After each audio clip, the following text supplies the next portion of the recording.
Hello, it's Alex and welcome to Hey Little Thrifter. Today I'm going to be sharing with you everything I thrifted in September, and I only ended up getting a couple of items of clothing and then the rest are books, and they're all horror books. So if you just want to skip ahead to the books, I'll leave a timestamp below. But clothes wise, the other couple of items that I bought are actually going to be part of my Halloween costume, so they're not very interesting to show you right now because they will be transformed into something much more brilliant. So really I only have one item of clothing to show you, but it is a bit of a banger, and it is this gorgeous black velvet dress. Not that I need another evening dress, but there you go. And this was labelled at $7.99 at Salvation Army, but that day it was 50% off the clothes, so it was only $3.99, which for that price I could not leave it behind. And it's from a label called Nightway Collections, and it looks like this is vintage, but I don't think it's very old. It might be 90s. It's got this really high neck, it's got short sleeve with this like kind of roll back, and then at the waist it has this like mesh detail, and then otherwise it's just a really long plain dress with a slit at the back. And I just thought it was really elegant, and I love a bit of velvet, and I just thought it would be perfect for the autumn and winter. Okay, so onto the books. They're all horror fiction.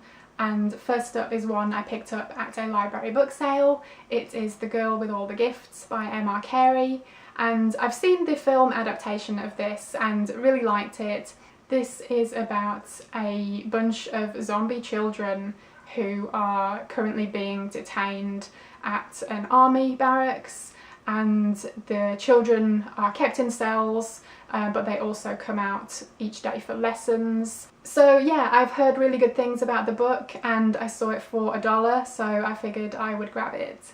And from another library book sale I got Cold Heart Canyon by Clive Barker. This one says on the cover, a Hollywood ghost story, and it's about an aging Hollywood actor who retreats to a mansion, and it's also about one of his biggest fans who is trying to track him down. And I've heard good things about this one, some mixed things, but I'm intrigued to give it a go. And this was only $1 as well. And then I also bought a few second-hand paperbacks online. So first up is The House Next Door by Anne Rivers Seddons. This was originally published in 1978, and it's about a couple who live in a house and a new house is being built on the plot of land next door to them, and just things are never quite right in this new house. There are lots of tragedies that befall the inhabitants of it. The tagline on the front says, "It emanated evil and possessed any and all who lived within its walls." I've heard really good things about this one and I'm glad I finally got around to picking up a copy. Next up is Nightstone by Rick Houteler, and this has an amazing hologram on the cover. I couldn't resist, and this one is a bit of a chunker as well. And this one is about a family who move into a creepy house, and the young daughter finds a doll in what is her new bedroom. And yeah, great setup for a horror novel. I am always there for creepy dolls, creepy children, all of that good stuff. And this is a first printing from 1986. Next up is The Night Walker by Thomas Tessier. This one isn't in very good condition, but I really wanted it anyway. This was originally published in 1981, same year that I was born, and I'm about in the same condition. I feel just as battered as this book, but yeah, a great year. This one is set in London and it's about a werewolf, so I'm really excited to give this one a go. I also got another Thomas Tessier novel, and this is Phantom. This one was originally published in 1982. This is about a 10-year-old boy who meets monsters, and no one believes him, of course, because he's just a kid, but the monsters are real. And yeah, this is another one that I've heard really good things about, so I'm excited to get to this one as well. The tagline on the front says, "Those childhood fears, those nameless terrors, they're real this time." Next up is Nightlife by Brian Hodge. This is one of the Dale Abyss line that came out in the early 90s. This one was 1991.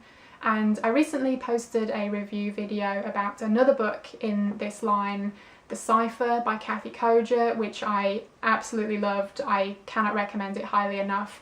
I will leave a link to that video below if you're interested. This one is set in Florida, and it's all about this new drug on the market called Skull Flush. And yeah, I honestly didn't really need to know any more than that. That sounds super intriguing. And this one's also not a slim volume, but I am looking forward to giving this one a go. I'm here for the 90s drug culture, honestly. And lastly, I have Headhunter by Michael Slade. This one is about a serial killer who is murdering women. It's supposed to be really brutal and horrific, but I've heard really good things about it. And this cover is super disturbing. I absolutely love it. This was originally published in 1984. I think this particular edition was 1986. So that was everything I picked up in the month of September. Let me know if you've read any of these books, or if you think there's any in particular I should pick up sooner rather than later. Thank you ever so much for watching. I hope you enjoyed it, and hopefully I will see you again in my next video. Bye!